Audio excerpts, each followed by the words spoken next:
In this video, I'll show you how to turn simple materials into a unique table. We'll use a realistic rock imitation technique to transform the base, then create a stunning tabletop with Scagliola. There are two of the most excited decorative techniques, and they can be used not only on walls, but also to create unique statement pieces for your home.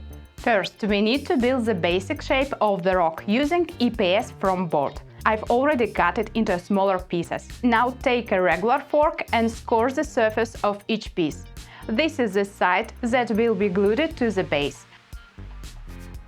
Repeat this for every piece of foam. Now grab some expanding foam and apply it to the first piece. I like to mist it with a little water to help it to expand faster. Then press it into place.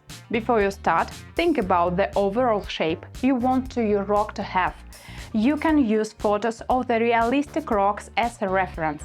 Once the foam has fully cured, trim away any excesses with a utility knife. The goal is to remove the sharp EPS foam edges and cut back any expanded foam sticking out. The next step is creating a reinforced base coat using cement adhesive and fiberglass mesh.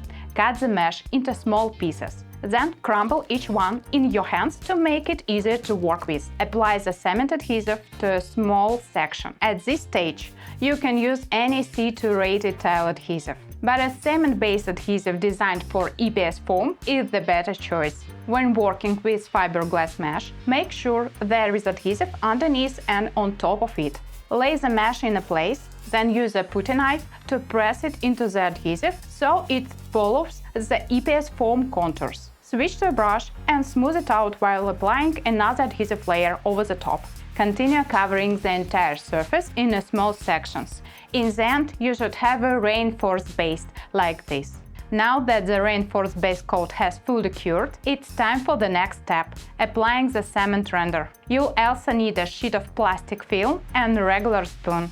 At this stage, you can use cement-based tile adhesive, but cement render or a standard sand and cement mix is better because it contains coarser sand, creating a more natural rock texture. Now we're covering the entire surface with a 2 to 3 cm, about 1 inch layer of a cement render. This thickness gives us enough material to carve medium and fine rock details later. Once you cover the small section, lightly mist the surface with water. Then take the prepared plastic film and lay it over the wet cement render. Choose a film that's not too thick or thin. It should be durable enough not to tear while working. Now take a regular spoon and press it into the cement through the plastic film to create shallow indentations. Rotate the spoon occasionally so the pattern doesn't become repetitive. You can also create subtle waves instead of only indentations. This gives the rock its natural uneven surface. Continue until you cover the entire piece. Then leave the cement under the plastic overnight. After about 12 hours, the cement hasn't fully cured, but is firm enough to hold its shape. That's the perfect time to add finer rock details. Peel back part of the plastic film, thoroughly mist the surface, then use a brush to work the moisture into the cement. This slightly softens and smooths the surface, preparing it for carving. I'll be using a utility knife and a butter knife for this step. I always start by deepening the recessed areas to make them more defined. This is the easiest part of the process. Next, I carve cracks that begin deep inside the texture and continue across the rock surface. There is no need to cut too deeply. First, lightly mark each crack, then trim along the edges to make it stand out. Because the cement contains coarse sand, the edges naturally break away as you carve, creating a rough, realistic look. On the raised areas, where the spoon created smooth waves, simply chip away the edges to form sharper, more angular faces. Much better. Next, carve away the rounded sections so you don't end up with too many smooth shapes together. This creates a more natural rock surface with better variation. Be sure to add the small imperfections you naturally see in real stone. Here, I'm tapping the edge with a knife blade. chipping away rounded corners to create small chips, nicks and pitted areas. These details make the rock look much more realistic. One more tip: don't peel off all the plastic at once. Roll it back gradually as you work. Covered areas stay workable longer without drying out. Plus, covered cement falls onto the film instead of clogging the recessed texture. That's why I start at the top and work downward. It's cleaner and easier. Once a section is shaped, brush away all loose debris. Then mix the cuts with water and gently smooth the edges. This blends them into the texture for a more natural look. Keep going across the entire surface, one section at a time. Now that the cement has fully cured, it's time for the most fun and creative part: painting. For this, you'll need white water-based paint. Wipe most of the paint off the brush, then use this almost dry brush to highlight all raised areas. Be careful not to get paint into the recesses. Choose a color that matches your stone type, but make sure it's the lightest shade in your palette. In the end, you should have a subtle, chalky highlight across the surface. Once the highlights have dried, it's time to add color to the recessed areas. This painting technique is simple and doesn't require advanced skills. Apply a few tint colors like this, then mix the surface with water and blend them until the white dry brushed highlights from the previous steps show through. The more water you use, the softer and less saturated the color becomes. Since the colorant paste doesn't dry on the surface, it simply soaks in. You can always return later and blend it again. As you can see, this painting technique is surprisingly simple. The key is starting with darker, cooler tones, applying them first into the recessed areas of the rock texture. One important tip: when choosing colorants, buy a universal colorant paste, not tinting paint. Universal colorant paste contains no binder, so it never dries on the surface. That's what makes the blending technique possible. The water and colorant do most of the work for you. As the colors blend and flow downwards, they soak into the cement, creating realistic variations across the surface. It's much faster and easier than achieving the same effect with paint. With paint, you'd need more colors and much more time. Now that we're done with the cool tones, it's time to add warmth. For this, I'm using coffee brown and black colorant. Apply these colors only to the raised areas to darken them slightly and create more earthy appearance. We work differently here. Instead of only misting the pigments with water, use a brush to blend them. The water reactivates some of the cool pigments underneath, allowing them to mix naturally with the warmer tones. Continue painting the entire surface this way, then let it dry before applying primer. The primer reduces absorbency while locking the colorant patches in the place. If applied with a brush, the moisture can slightly reactivate the pigments, allowing more blending and evening out the color. Once the primer has been applied and fully dried, it's time for the final protective coat. I'm using a semi-matte polyurethane floor finish because it creates a durable layer without adding unnatural shine. Applied it with a brush. The primer has already locked the pigments, so they won't mix into the finish or change the colors. Apply the finish across the entire surface, and that's it. The table base is complete. Using this technique, you can recreate almost any type of rock you like. If you'd like more tips and details about this process, you'll find a link to the full tutorial in the video description below. Now let's move on to creating the tabletop.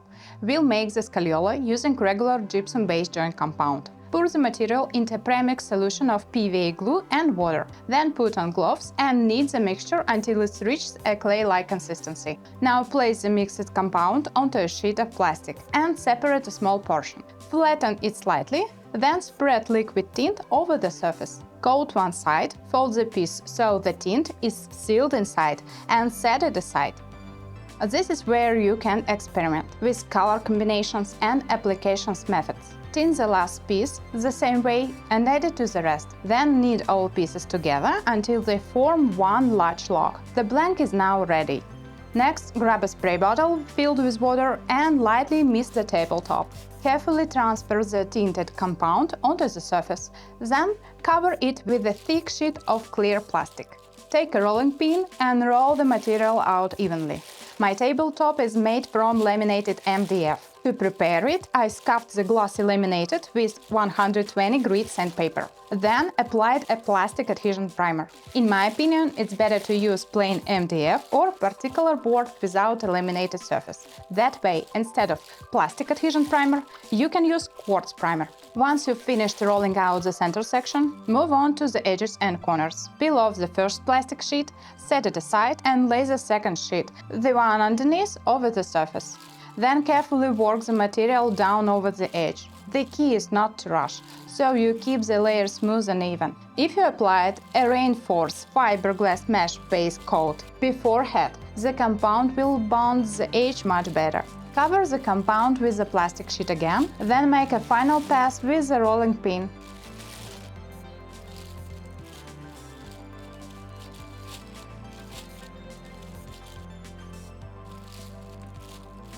To add fine stone veining to Scagliola, I cut in these thin lines. They run across the main pattern and look like delicate hairline cracks in the finished piece. Once the lines are cut, I take a small brush with beige and black liquid tint. Then I carefully paint the grooves I created. Now we've got a zebra-like pattern. Cover it with the plastic sheet again and give it one more pass with the rolling pin. The first section of the Scagliola is finished. Next, peel off the plastic and apply tint along one edge of the pattern. Creating Scagliola on a horizontal surface is much easier than on a wall. There is no need to roll the compound onto plastic first and transfer it to the vertical surface. This gives two major advantages: fewer seams and transitions between sections, making the pattern more continuous, and the process is much faster. I've finished rolling out the second layer, and now it's time to add a speckled pattern using these small compound lamps. I showed how to make them in a previous video, a link in the description. Once the lamps are placed, spread them by hand to distribute the speckles evenly. You can see them pressing into the first compound layer, giving the Scagliola more texture and finer detail. I've shown all the key elements of the technique, and as you can see, there is nothing complicated about it. I finished covering the rest of the tabletop off camera. After letting the material dry for 24 hours, it's ready for sanding. I start with the edges using 120 grit sandpaper. The edges are sanded by hand, while the main surface is done with a power sander. I'm not applying a skim coat to fill the tiny cracks and low spots after sanding, and that will lead to an unexpected surprise, which you'll see later. Now it's time to apply a penetrating primer using a short nap roller to seal the surface and lock down dust. Be careful because dry pigment can mix with the primer and create unwanted stains. Apply a thin, even coat and avoid leaving puddles. Once the primer has dried completely, it's time for the protective finish. You can pour epoxy resin directly or do what I do. Apply 2 coats of acrylic clear coat first to preserve the color. A short nap velour roller works best. Spread the material evenly across the surface, making sure not to miss any spots. Once both clear coats have dried completely, pour a small amount of epoxy resin onto the tabletop and spread it evenly. A flock foam roller or high-density foam roller works well. After applying the first thin coat, immediately pour a more generous amount of epoxy resin. Put on disposable glove and spread the resin evenly by hand. At this stage, the table must be perfectly level. Otherwise, the epoxy will float to one side and drip onto the floor. Cover the surrounding areas with plastic and protect the base so resin doesn't get on it. Next, take the heat gun, set it to the lowest temperature and carefully warm the epoxy coating. Epoxy resin is one of the most unpredictable materials to work with, and it can surprise you. When I returned the next day to pour the second coat, I found black spots covering the entire surface. The reason was simple. After sanding, I chose not to fill the tiny low spots, and 2 clear coats weren't enough to seal them. The epoxy seeped into those microscopic pores, creating countless dark spots. There are several possible solutions. Leave it as it is, remove the Scagliola and epoxy resin and start again, or add gold leaf. I have some gold leaf available, and instead of redoing the entire project, I applied it the most noticeable dark spots. I won't cover them completely. The goal is just to break up the effects those spots create. While the resin is still tacky, the gold leaf adheres easily, so there is no need for special adhesive. I simply tear off small pieces and apply them directly. The most important thing is working with gloves, so you don't leave fingerprints on the curing epoxy. I've finished applying the gold leaf, and now I'm pouring another epoxy layer over the tabletop. For the second coat, I don't use a roller, I spread the epoxy directly by hand. Finally, I remove air bubbles with a heat gun and leave the epoxy to cure completely.